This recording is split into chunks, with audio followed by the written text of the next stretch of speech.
Chapter 84, New Beginnings and Old Troubles. Marcus woke to another quiet day in the modern world, but his security course had taken an interesting turn. They'd started teaching self-defense techniques alongside the usual threat assessment and emergency procedures. The instructor, a former police officer with military experience, demonstrated basic combat skills that Marcus found surprisingly relevant to his dual-world existence. After he completed next batch of grain spawns for mushrooms, Marcus hurried to their newly acquired shop, eager to check on the business and see how Sarah was managing Palwin's integration. As he approached the building, he saw a crowd gathered around two men on the ground with Tom standing over them, his fists still raised in a defensive position. Sarah and Aldrich stood behind Tom while two other men were trying to help their downed friends to their feet. Marcus rushed toward his friends. "What's happening here?" The older man, picking up his companion from the muddy street, pointed an accusatory finger at Aldrich. "Your friends are liars. Aldrich Thorne, you're both a con man and a traitor, working with these village runners who steal from honest businesses." Tom's voice was steady but firm. "I was here to deliver food that Aunt Alara made for everyone when one of them swung a wooden bat at Aldrich. I stopped them from hurting him." "Lies. You attacked us first. We came here to get our money back from these fraudsters." The man with fresh bruises spreading across his face. Aldrich tried to maintain his composure despite the hostile crowd. "We delivered exactly what you asked for. I don't understand the problem. You asked for 180 prints and we delivered 200 quality advertisements." "Our sales haven't increased one bit. We're still sitting on our asses with no customers. You promised us giant growth in our business." "No one can increase their business with just 200 advertisements. That was an entry package to test market response." Marcus stepped forward, recognizing that this situation could escalate beyond simple business disagreement. "Gentlemen, how much did you pay us for the advertising work?" Aldrich tried to interrupt. "Marcus, we delivered everything they ordered according to our agreement." Marcus put his hand on Aldrich's arm, signaling him to let this be handled differently. "How much?" The older man's anger hadn't cooled. 4 silver pieces. 4 silver for nothing but fancy papers that brought us no new customers." Marcus reached into his coin purse and counted out 5 silver pieces. "Here's 5 silver. Consider this a full refund plus compensation for your disappointment. But if I ever see you creating a commotion here again, Tom won't be playing defense anymore." The men took the silver with obvious relief, their anger deflating as quickly as it had appeared. They gathered their belongings and departed without further argument, leaving Marcus and his friends to assess the situation. "The city is on edge. We shouldn't be selling advertisements to struggling businesses when people are desperate for basic necessities. My work with the blacksmith and the money coming from mushroom cultivation should keep us stable." Tom grinned with satisfaction. "I heard you rented a big house near here for the family."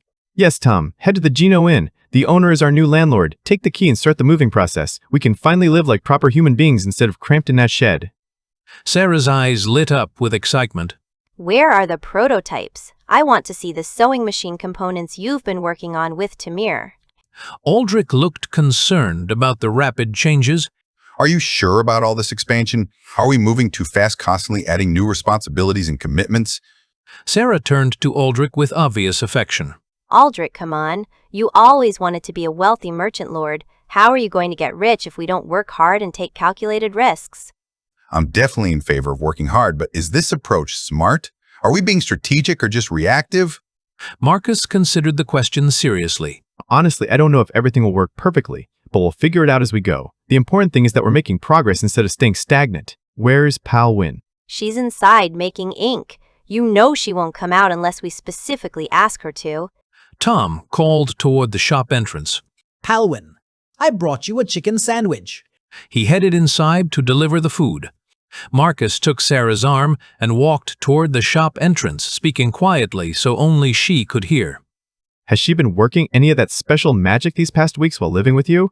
"No, I've never seen her try to use her portal abilities. She seems completely focused on the tasks we give her." Marcus sighed with frustration. "I need to take care of that training too. There's so much to manage." Tom returned from inside the shop carrying the empty food basket. He rejoined their conversation with obvious curiosity. "How was your meeting with the King Marcus?"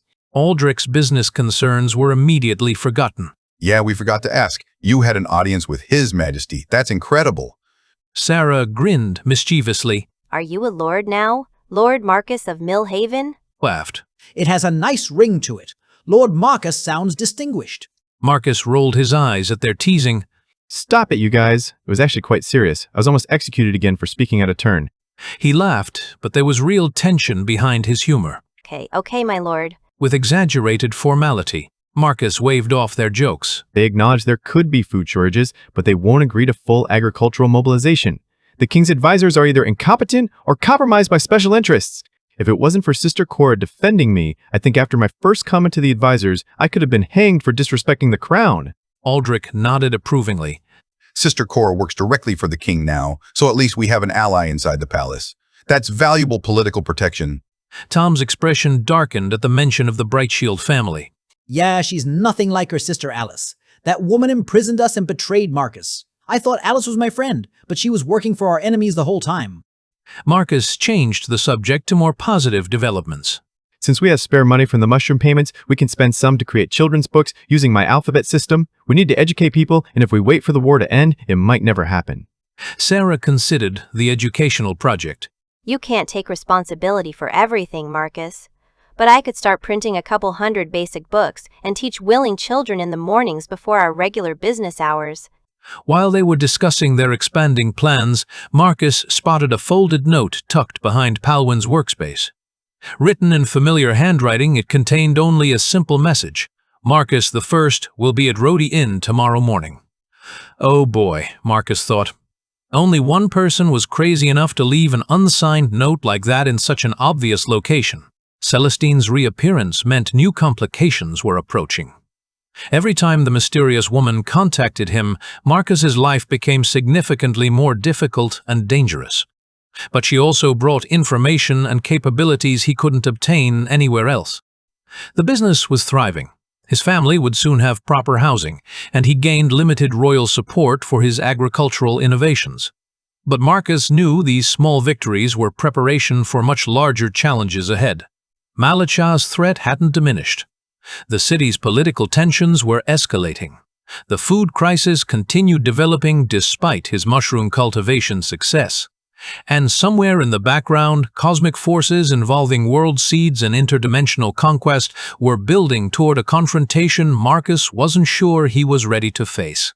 For now, though he'd celebrate the progress they'd made, his family would sleep in proper beds tonight instead of cramped refugee housing. Sarah had the resources to prepare defensive capabilities. Tom was becoming a formidable protector. Aldrich was developing into a skilled business partner.